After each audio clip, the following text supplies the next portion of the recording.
köp hallarda tütün tartmın kaladı. Şu nöçinlikini elen xuda halasa yakı verdik yine peşini. Normalde bu oturttu yine heca.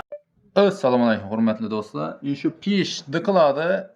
Köp hallarda tütün tartmın kaladı. Şu nöçinlikini sebebini azı video davamında görsətib verəmən. Ese video davamında görüp baraveramiz. Bunu köprak tarqatıb qoyarasizlar. Şimdi peşe dıkılğanlara getdik. Ya dostlar, şimdi peş bu. Küngüre peş yine. Görüp turganlarınızda. Küngüre peş. Mana şimdi morosu boladı. Morosu. Deşen açık gitken. Morosu boladı. Şunu açasız imundi. Kelişlerini alamız bana. Görüp turganlarınızda imunda yine deşen açıkkan dimahota bu yine. İşörden gitken bu yine. Kolpu onu sığadı yine. Yine depeden morodan doğru tayak tıkadılar. Tayak tıkıp gürüzü çıkarmayan değil.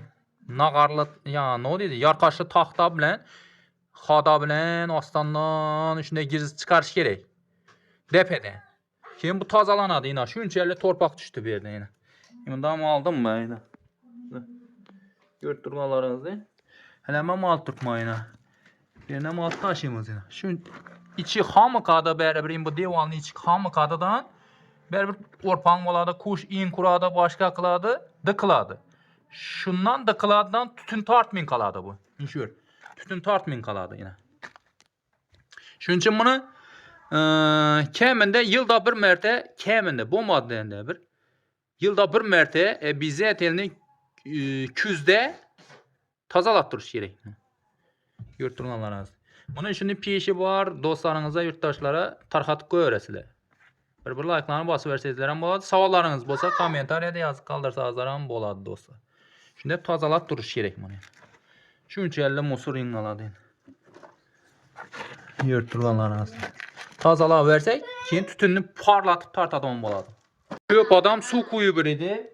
Su kuyub idi. Bu noto'ri dostlar. Su kuysa bo'lmaydi. Nöçünde bu bizning Xorazm şaroitida Liboy şaroitdan bu su kuyish yaxshi emas. Nöçünde ise izgar aladı, başka boladı. Xullas xayri yo'q su kuyishni gerekmidi. Chiroyli xadan alıp chiroyli olib borib kelasiz. Morusundan yuvarib, taptoza etadi bunu. Keyin tütün tartib boshlaydi. Ha shunday. Su quymanglar, shart emas. Xada bilan tozalash kerak. Bo'ldi. İmberini açıp durup inşallah kerişlerini alasınız, imberini koparıp bir iki kere için alsanız özü bu oldu. Tazala veririz. Hadadı kadla depeden taptaza oladı. Ha şimdi. Yine kerişlerini koygandan keyin içinde deyip kerişlerini koyup samallaya vuruverəsizlər yine suap. Şot bir yere açık kalması gerek. Ne dese işte o bir tütün çıksa bombeydi yine. Ucu otla verdik peşine. Zakonni tütün tarttırdı. Zakonni oldu yine. Tütün ümumən tartmayat verdi. Şimdi şimdi deyip kol bilen kıstanmış çiçeklerine şimdi bir akşam deyip suvaş gerek bana yine şimdi deyip. Şunda tütün çıkmıyordu Xuda xalası. Hiç yerinde. Tütün kaytardı buna tütek tipti devirdiler ki. Ama şu nerse bu olmuyordu. Yaxşı deyip suva veriş gerek şimdi.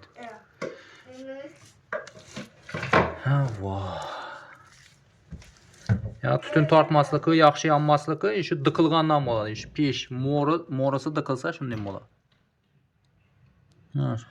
Elen Xuda xalasa yakı verdik yine peşini. Normalde bu oturttu yine. Acayip oluyor bir an ettirdi yine. Xuda xalasa görüp durganlarınızda. Acayip yine. Yana bir attı gülep küngüre peşini. Görüp durganlarınızda. Bitti bu Xuda xalasa. Teyini açık koyarasıyla, bunu yapasılar. Durganlarınızda.